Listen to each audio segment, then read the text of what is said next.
السلام علیکم ورحمۃ اللہ وبرکاتہ۔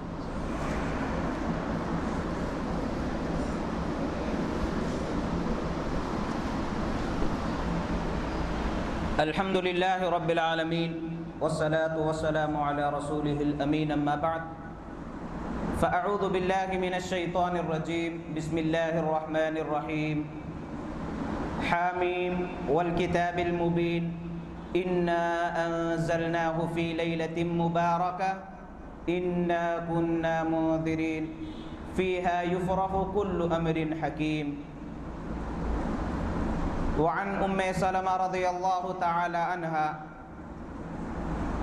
قالت ما رأيت النبي صلی اللہ علیہ وسلم يصوم شهرين متتابعين إلا شعبان ورمضان، رواہ الترمذی۔ رب اشرح لي صدری ويسر لي امری واحلل عقدة من لسانی یفقهوا قولی ربی زدنی علما۔ قابل احترام ذمہ داران سوسائٹی اور بزرگان محترم، معزز حاضرین، اللہ رب العالمین کا فضل و کرم ہے کہ اس نے ہمیں یہاں جمع ہونے کا موقع عنایت فرمایا اور دین کی باتیں سیکھنے، سننے اور سمجھنے کی توفیق عطا فرمائی۔ معزز حاضرین، چونکہ ہم اسلامی اعتبار سے جس ماہ سے گزر رہے ہیں وہ مہینہ ماہ شعبان کا مہینہ ہے، اور ماہ شعبان میں اسلام نے کیا تعلیم دی ماہ شعبان کے سلسلے میں، اور احادیث میں کیا فضیلت بتلائی گئی، انشاءاللہ آج کے درس میں ہم سماعت فرمائیں گے۔ یعنی عنوان درس ہے ماہ شعبان کی فضیلت اور شب برات کی حقیقت۔ عام طور پر لوگوں کا ایک رجحان پایا جاتا ہے، اکثریت کا، کہ یہ کام، یہ عبادت اکثریت کر رہی ہے، بڑے بڑے علماء کر رہے ہیں، بہت سارے لوگ کر رہے ہیں، اگر غلط ہوتا تو نہیں کرتے، اگر غلط ہوتا تو علماء باتیں نہیں بتلاتے، اگر غلط ہوتا تو ہمارے باپ دادا نہیں کرتے۔ چونکہ پیڑھی در پیڑھی ہم نے اپنے بڑے لوگوں کو یہ عبادتیں انجام دیتے ہوئے دیکھا ہے، اسی لیے ہم کر رہے ہیں۔ فلاں عالم نے یہ بات بتلائی ہے، یہ فضیلت بتلائی ہے، اس لیے ہم کر رہے ہیں۔ یہ سوچنے سمجھنے کی توفیق نہیں ہوتی کہ اس مسئلے میں قرآن مجید کی کیا تعلیم ہے، اللہ کے نبی صلی اللہ علیہ وسلم کے کیا احادیث ہے، اللہ کے نبی صلی اللہ علیہ وسلم کا عمل کیا ہے، صحابہ اس مسئلے میں کس طریقے سے عمل کرتے رہے۔ مثال کے طور پر شب برات کا معاملہ لے لیجئے، اتنے سارے لوگ جب جاگ رہے ہیں، فضیلتیں بیان کی جا رہی ہیں، دلائل بھی دیے جا رہے ہیں، اپنے بڑوں کو ہم نے جاگتے ہوئے دیکھا ہے، ہم نے بھی جاگا ہے، حدیثیں بھی ہم نے سنی ہے، اگر یہ جائز نہیں ہوتا تو ہمارے بڑے لوگ نہیں کرتے۔ یہ بڑے لوگوں کی جو مثال دینا ہے یہ مشرکین کا شیوا ہے۔ رب العالمین قرآن مجید میں فرمایا کہ جب کبھی ان سے کہا جاتا کہ بتوں کو نہ پوجو، عبادتیں نہ کرو بتوں کی، تو کہتے ما وجدنا علیہ آبانا، ہم اپنے باپ داداؤں کو ایسے ہی کرتے ہوئے ہم نے دیکھا پایا، اس لیے کر رہے ہیں۔ لاکھ دلائل پیش کرو، بات دماغ میں نہیں اترتی۔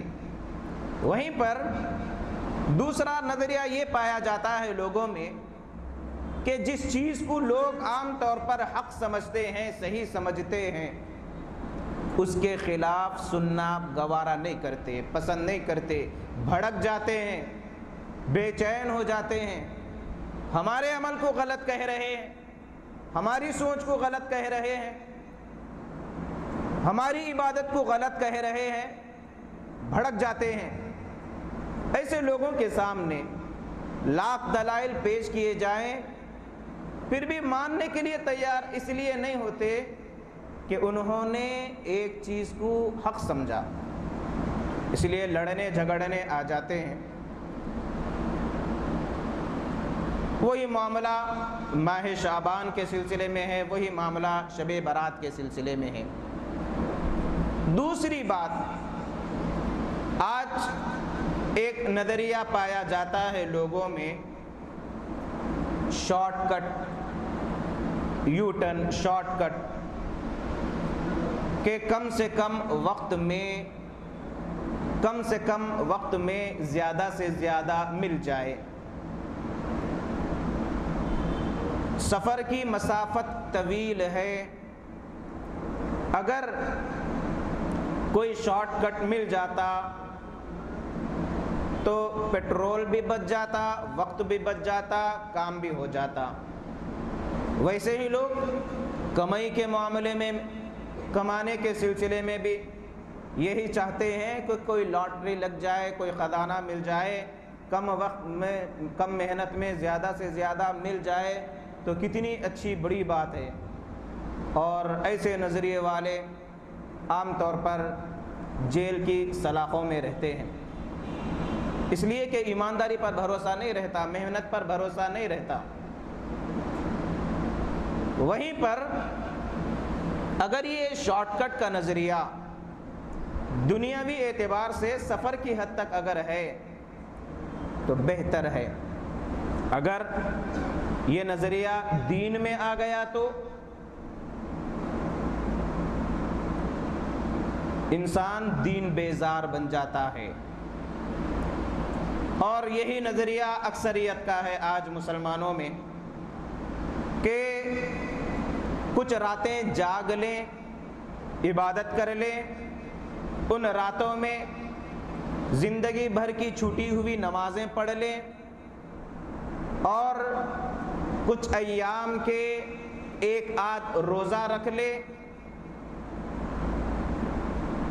تو یہ ہمارے لیے بہت بہتر ہے۔ کہاں سے فجر کی نماز پڑھنا، رات کی نیند کو قربان کرنا، کہاں سے ظہر، عصر، مغرب، عشاء پڑھنا، کاروبار میں مصروف رہتے ہیں، بار بار مسجد آنا جانا، یہ ہمارے بس کی بات نہیں ہے۔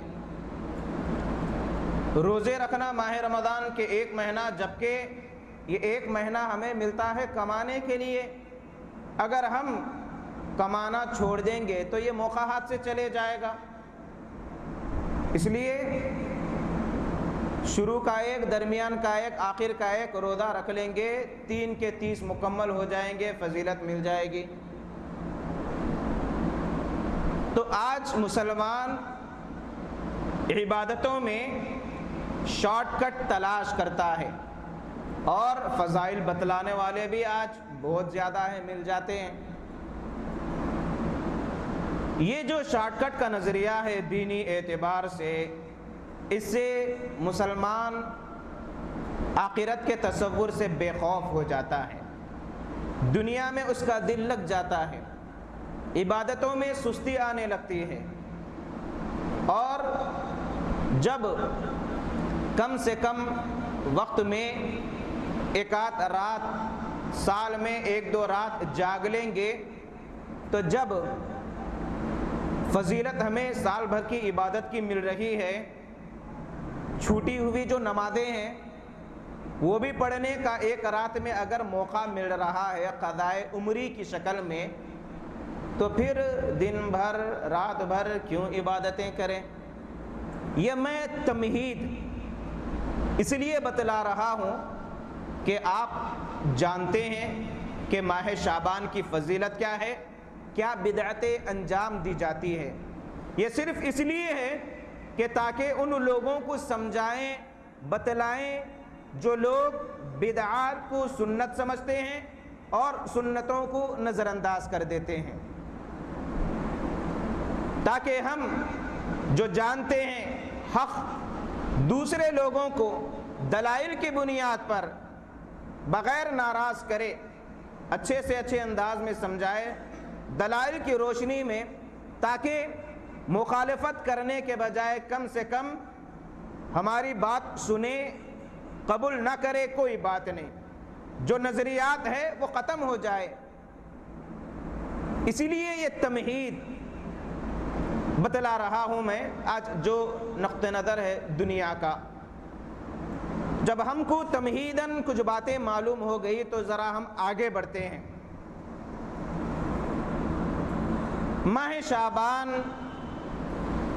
کی کیا فضیلتیں بتلائی گئی ہیں اور عبادتوں کے سلسلے میں اللہ کے نبی صلی اللہ علیہ وسلم کا کیا عمل تھا؟ کیا اللہ کے نبی صلی اللہ علیہ وسلم چند ماہ روزے رکھ لیتے یا چند دن روزے رکھ لیتے یا ایک آدھ رات جاگ لیتے؟ جبکہ اللہ کے نبی صلی اللہ علیہ وسلم معصوم عن الخطا ہے، آپ کے اگلے پچھلے تمام گناہوں کی بخشش کا اعلان کر دیا گیا،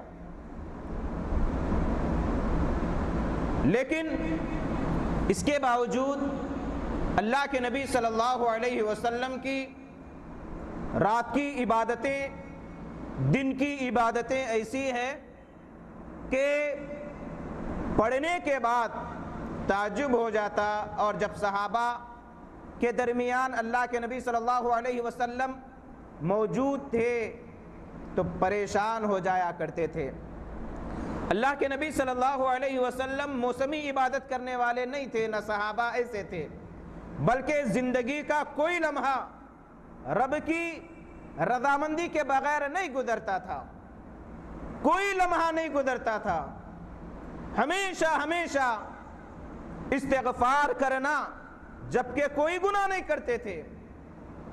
نمازوں کی پابندی، نمازوں کا اہتمام، سنن و نوافل کا اہتمام، طویل طویل رکعتیں، اتنی طویل رکعتیں اللہ کے نبی صلی اللہ علیہ وسلم ادا کرتے تھے کہ صحیح مسلم کی روایت ہے، ام المومنین حضرت عائشہ صدیقہ رضی اللہ تعالی عنہا فرماتی ہیں، اے اللہ کے نبی صلی اللہ علیہ وسلم، آپ اتنی طویل رکعتیں پڑھتے ہیں، اتنا طویل قیام کرتے ہیں کہ قریب ہے کہ آپ کے پیر پھٹ جائیں۔ کیوں اتنی طویل عبادتیں آپ کرتے ہیں؟ قربان جائیے اللہ کے نبی صلی اللہ علیہ وسلم کے اس قول پر، افلا اکون عبدا شکورا، اے عائشہ کیا میں اللہ کا شکر گزار بندہ نہ بنوں؟ یہ جو عبادتیں انجام دی جاتی تھی یہ شکر گزاری کے لیے تھی کہ رب العالمین نے اتنا بلند مقام عطا کیا، اتنی فضیلتیں عطا کی، اتنے انعامات کیے، اس کا ایک ادنا سا شکر اللہ کے نبی صلی اللہ علیہ وسلم قیام اللیل کی شکل میں کیا کرتے تھے۔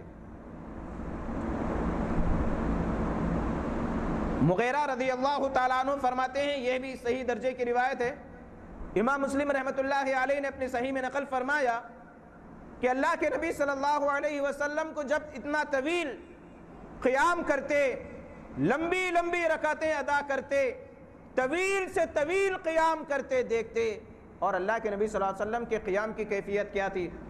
سورہ بقرہ ایک رکعت میں پڑھ دیتے، سورہ بقرہ، سورہ آل عمران، سورہ نساء، جو ہم بیٹھ کے پڑھنا اکتاہٹ محسوس کرتے پڑھنے پر رکعت میں اتنی طویل صورتیں اللہ کے نبی صلی اللہ علیہ وسلم پڑھا کرتے تھے، اور آپ کے پیر مبارک میں ورم آ جایا کرتا تھا۔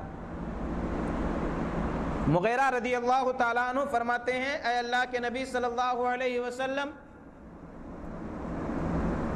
آپ جو طویل قیام فرماتے ہیں اس کی وجہ سے آپ کے پیروں میں ورم آ رہا ہے۔ اے اللہ کے نبی صلی اللہ علیہ وسلم فرماتے ہیں، افلا اکون عبدا شکورا، کیا میں اللہ کا شکر گزار بندہ نہ بنوں؟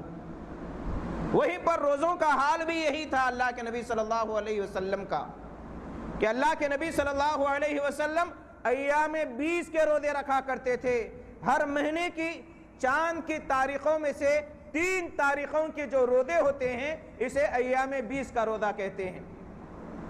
13، 14، 15 چاند کی 13، 14، 15 کے جو روزے ہوتے ہیں، یہ اللہ کے نبی صلی اللہ علیہ وسلم اس کا اہتمام کرتے، صحابہ کو نصیحت کرتے تھے۔ وہیں پر اللہ کے نبی صلی اللہ علیہ وسلم ہر پیر، ہر جمعرات کو روزہ رکھا کرتے تھے، اس لیے کہ یہ وہ ایام ہے جن میں جنت کے دروازے کھولے جاتے ہیں، اللہ کی جانب سے بخشش کا اعلان ہوتا ہے، سوائے ایسے لوگوں کی بخشش جو آپس میں لڑتے جھگڑتے، ان کے اعمال اوپر نہیں پہنچتے۔ تو الغرض یہ جو عبادتوں کی کیفیت تھی اللہ کے نبی صلی اللہ علیہ وسلم کی، جو اس آیت پر مکمل فٹ تھی، وَمَا خَلَقْتُ الْجِنَّ وَالْإِنسَ إِلَّا لِيَعْبُدُونَ، میں نے جنوں اور انسانوں کو محض عبادت کے لیے پیدا کیا۔ عبادت کا مطلب یہ نہیں کہ کام دھندہ کاروبار سب چھوڑ کر صبح سے شام تک عبادت میں لگ جائیں۔ کوئی اگر سنت کے مطابق سچ کہتے ہوئے کاروبار کر رہا ہے اور جھوٹ، دھوکہ ایسی چیزوں سے بچ رہا ہے، اس لیے کہ اسلام نے ایسی چیزوں سے منع کیا، اس لیے کہ یہ حلال کمائی ہے، یہ بھی عبادت کے اندر آتا ہے۔ تو الغرض یہ کیفیت تھی اللہ کے نبی صلی اللہ علیہ وسلم کی عبادتوں کے سلسلے میں، اور ایک مومن، ایک مسلمان پر ضروری ہے وہ ہر لمحہ اللہ کی مرضی کے مطابق گزار دے، اللہ کی فرما برداری میں گزار دے، نافرمانیوں سے بچے، اور جو سنتیں ہیں اس پر عمل کرے۔ اب آئیے ماہ شعبان کی فضیلت کیا ہے؟ کیا اس ماہ میں کوئی ایک ایسی رات ہے جاگنے کی جس میں اللہ کے نبی صلی اللہ علیہ وسلم رات بھر جاگا کرتے تھے، صحابہ جاگا کرتے تھے، جلسے منعقد کیا کرتے تھے، نظر و نیاز کیا کرتے تھے، یا ایک رات خاص طور پر قبروں کی زیارت کیا کرتے تھے، یا یہ نظریہ تھا کہ جن کا انتقال ہو چکا ان کی قبروں سے یا ان کی روحیں آتی؟ کیا نظریہ تھا اسلام کا؟ کیا پیغام ہے اسلام کا ماہ شعبان کے سلسلے میں؟ وہ بھی سنتے چلے۔ صحیح بخاری صحیح مسلم کی روایت ہے، اللہ کے نبی صلی اللہ علیہ وسلم کے سلسلے میں ام المومنین حضرت عائشہ صدیقہ رضی اللہ تعالی عنہا فرماتی ہیں کہ اللہ کے نبی صلی اللہ علیہ وسلم اتنے روزے رکھتے کہ ہم کہتے کہ آپ روزے نہیں چھوڑیں گے، کبھی آپ روزے چھوڑ دیتے، ہم سمجھتے، ہم کہتے کہ آپ روزے نہیں رکھیں گے۔ اور اللہ کے نبی صلی اللہ علیہ وسلم تمام مہینوں میں مکمل ماہ رمضان کے روزے رکھا کرتے تھے، اور اللہ کے نبی صلی اللہ علیہ وسلم ماہ شعبان میں جتنے روزے رکھتے ہیں کسی اور مہینے میں رمضان کے علاوہ اتنے روزے نہیں رکھتے، یعنی مکمل ماہ رمضان کے روزے رکھتے۔ اس کے علاوہ دیگر ماہ میں ماہ شعبان کے سب سے زیادہ روزے رکھا کرتے تھے اللہ کے نبی صلی اللہ علیہ وسلم۔ یہ صحیح بخاری صحیح مسلم کی روایت ہے۔ اس روایت سے معلوم ہوتا ہے کہ جو خاص طور پر عبادت انجام دینا ہے ماہ شعبان میں وہ کیا ہے؟ بولیے، روزوں کی عبادت۔ اور روزے بھی کیا 15 تاریخ کو ماہ شعبان کی؟ نہیں، بلکہ مسلسل روزے رکھا کرتے تھے اللہ کے نبی صلی اللہ علیہ وسلم۔ دوسری فضیلت، امام ترمذی رحمۃ اللہ علیہ نے اپنی جامع الترمذی میں اس روایت کو نقل فرمایا ہے۔ ام سلمہ رضی اللہ تعالی عنہا فرماتی ہیں، ما رأيت النبي صلی اللہ علیہ وسلم يصوم شهرين متتابعين الا شعبان ورمضان۔ ام سلمہ رضی اللہ تعالی عنہا فرماتی ہیں کہ میں نے اللہ کے نبی صلی اللہ علیہ وسلم کو لگاتار 2 مہینے مسلسل روزے رکھتے ہوئے نہیں دیکھا، سوائے ماہ شعبان اور ماہ رمضان کے۔ تو اس روایت سے پتہ چلا کہ اللہ کے نبی صلی اللہ علیہ وسلم کبھی کبھی مکمل مہینہ روزہ رکھ لیا کرتے، کبھی ایک آدھ دن چھوڑ دیتے۔ اس کی حکمت کیا ہے؟ کیوں اللہ کے نبی صلی اللہ علیہ وسلم ماہ شعبان میں روزے رکھا کرتے تھے؟ سنن نسائی کی روایت ہے، حضرت اسامہ بن زید رضی اللہ تعالی عنہ سے پوچھتے ہیں، اے اللہ کے نبی صلی اللہ علیہ وسلم، آپ ماہ شعبان میں اتنے روزے رکھتے ہیں؟ اللہ کے نبی صلی اللہ علیہ وسلم جواب دیتے ہیں کہ لوگ روزوں کے سلسلے میں عام طور پر رجب اور رمضان کے درمیان والے مہینے میں غفلت برتتے ہیں، یعنی ماہ شعبان میں لوگ روزے نہیں رکھتے، روزوں کے سلسلے میں لاپرواہی کا مظاہرہ کرتے ہیں، جبکہ یہ وہ مہینہ ہے جن میں اعمال اللہ کے نزدیک پہنچتے ہیں۔